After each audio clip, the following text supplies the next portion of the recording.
E aí, galerinha do YouTube, tudo bem com vocês? Eu sou o professor Paulo Zebedif. Bora lá para mais uma aulinha de matemática?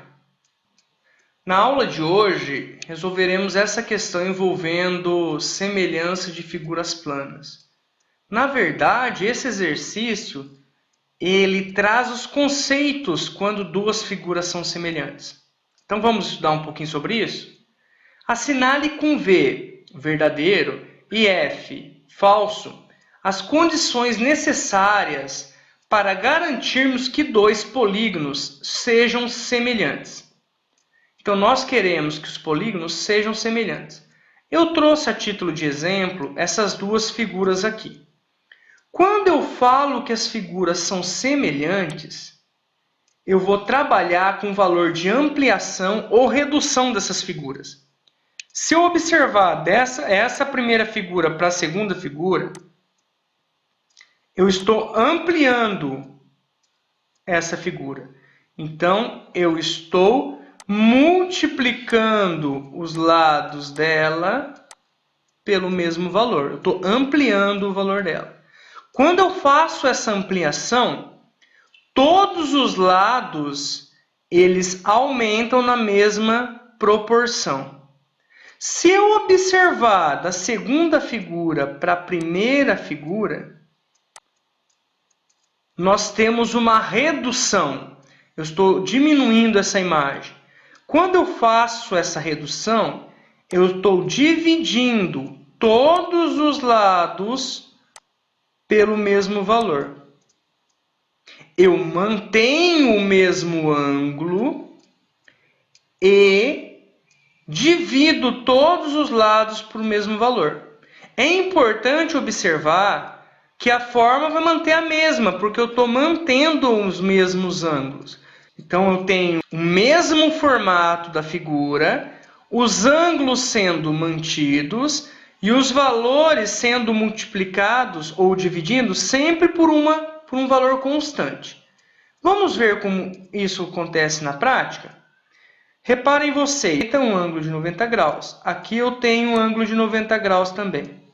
Aqui eu tenho um ângulo de 38 graus. Aqui eu também tenho um ângulo de 38 graus. Como saber quanto mede o outro ângulo? Basta lembrar que a soma dos ângulos internos de um triângulo deve ser 180 graus. Então, se aqui eu tenho 90 com 38, então, eu tenho 90 mais 38.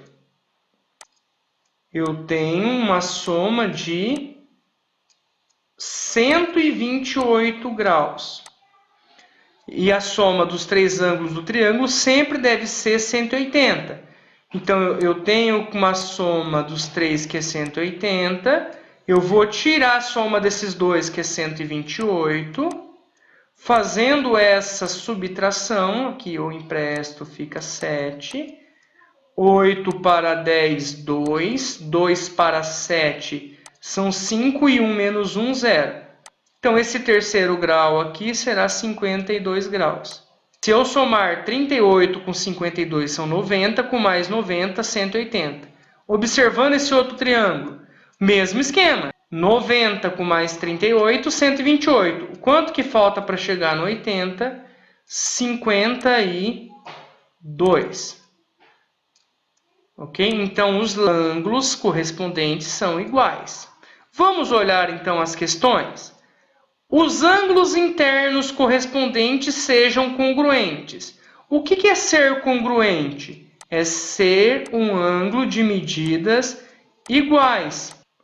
Então, reparem vocês que os ângulos correspondentes são todos iguais. Então, essa aqui é uma informação verdadeira. E sempre será assim. Sempre que dois polígonos forem semelhantes, os ângulos correspondentes serão iguais, ou seja, serão congruentes.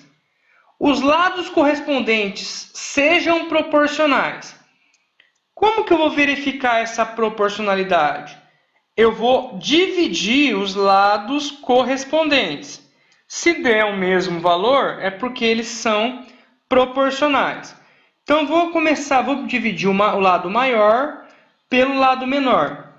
Quanto mede a base aqui? 8.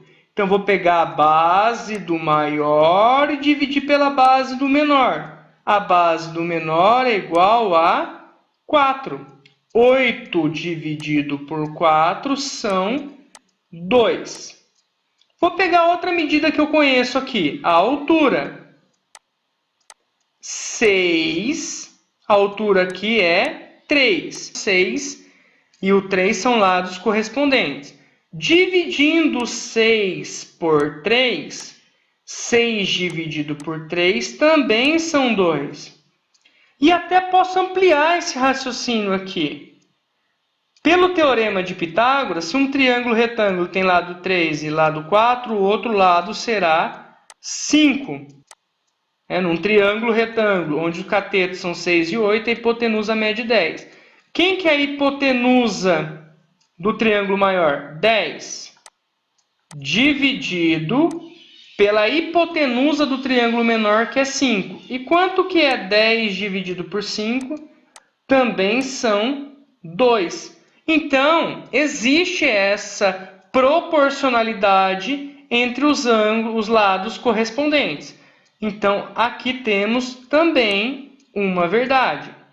Observem vocês que para eu obter os lados saindo do primeiro triângulo para o segundo, basta eu multiplicar por 2. E se eu estou no triângulo maior e quero chegar nos lados do triângulo menor, basta eu dividir todos os lados por 2. Então, aqui nós chamamos esse 2 de constante de proporcionalidade. Nesse caso aqui, a constante de proporcionalidade é igual a 2. Possuam o mesmo número de lados? Então, veja só, quando eu vou fazer uma ampliação, uma redução, eu tenho semelhança entre as figuras. Se eu estou ampliando a figura ou reduzindo a figura vai ainda manter os mesmos números de lados? Sim, vai manter o mesmo número de lados. Então, é uma outra informação verdadeira. E, por fim, o número de lados seja proporcionais. Então, vamos ver no triângulo. Triângulo, lógico, os dois vão ter 3 lados. Então, aqui nós temos uma figura de 3 lados e aqui também uma figura de 3 lados. O número de lados não deve, então, ser proporcional. O número de lados devem ser iguais. Então, aqui nós temos uma informação falsa. Finalizando assim esse exercício. Então é isso. Não se esqueça de se inscrever no canal, compartilhar esse vídeo e ativar o sininho para receber as notificações das próximas aulas. Um abraço, tchau, tchau!